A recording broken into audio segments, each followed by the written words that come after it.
வணக்கம். இன்றைக்கி இந்த வீடியோவில் என்ன பார்க்க போகிறோன்னா, ஒரு துணியை எப்படி எடுத்து 4 மடிப்பாக மடிக்கிறது எப்படின்றத நம்ம இந்த வீடியோவில் பார்க்க போகிறோம். இதுக்காக நான் 4 கலரில் கிளாத் எடுத்திருக்கேன். அதில் ஃபஸ்ட்டு ஒரு கலரில் எடுத்து எப்படி மடிக்கணுன்றதை காட்ட போகிறேன். இதில் விஷயம் என்ன பார்த்தீங்கன்னா, ஒரு கிளாத்தை நீங்கள் 2 விதமாக நீங்கள் 4 மடிப்பு கொண்டு வரலாம். இப்போ நான் முதல் டைப் எப்படின்றத காட்டுறேன் பாருங்கள். இப்போ லைனிங் துணி வாங்கினீங்கன்னா பார்த்தீங்கன்னா கடையில் இப்படி தான் கொடுப்பாங்க. ஸோ ஒரு பக்கம் கரை இருக்கும், இன்னொரு பக்கம் பிசுறு இருக்கும்.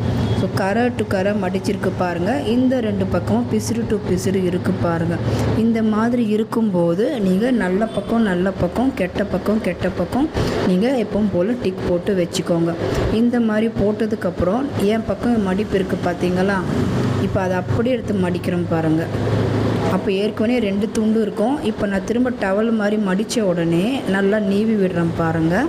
இப்போ என் பக்கம் 4 துண்டு கிடைக்கும் உங்களுக்கு. ஆனால் என் பக்கம் மடிப்பாக இருக்கும், மேல் பக்கமும் மடிப்பாக இருக்கும். எனக்கு எதிர்பக்கம் எப்படி இருக்கும் பாருங்கள், ஓப்பனில் இருக்கும். 4 பீஸுமே ஓப்பனில் இருக்கும், கீழேயும் ஓப்பனில் இருக்கும். ஸோ இதுதான் ஒரு விதமான துணி மடிக்கிற மெத்தட். 2 விதமாக நம்ம துணி மடித்து 4 ஃபோல்டு கொண்டு வருவோம். அதை மார்க் பண்ணதுக்கப்புறம் நல்ல பக்கம் கெட்ட பக்கம் நீங்கள் கண்டிப்பாக போடணும்.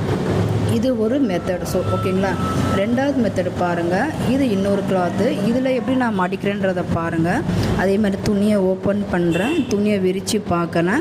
லைனிங் பீஸ் எப்படி கட் பண்ணி கொடுத்துருக்காங்களோ அப்படியே கொடுத்துருக்காங்க. நான் பாருங்கள் மொத்தமாக ஓப்பன் பண்ணுறேன்.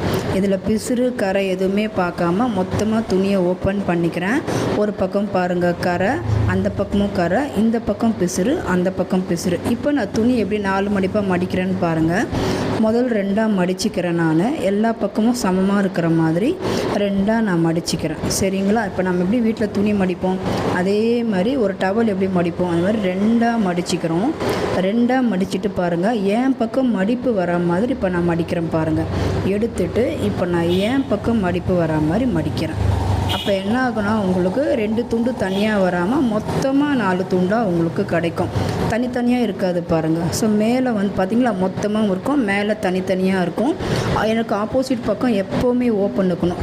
நம்ம பக்கம் மடிப்பு இருக்கணும், என்னை பார்த்த மாதிரி மடிப்பு இருக்கும், எனக்கு எதிர்பக்கம் பார்த்த மாதிரி ஓப்பன் இருக்கணும். இப்படி தான் ஒரு துணியை நம்ம ஃபோல்டு பண்ணி மடிக்கணும். ஓகேங்களா.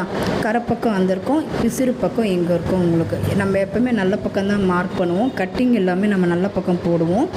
அதே மாதிரி ஸ்டிச்சிங் ஃபுல்லாக கெட்ட பக்கம் தான் தைப்போம். அப்போ நல்ல பக்கம் ஃபினிஷிங் கிடைக்கும். 2 மெத்தட் ஆஃப் கிளாத்திங் பார்த்தீங்களா. இப்படி தான் நம்ம துணி மடிக்க கற்றுக்கணும். தேங்க்யூ.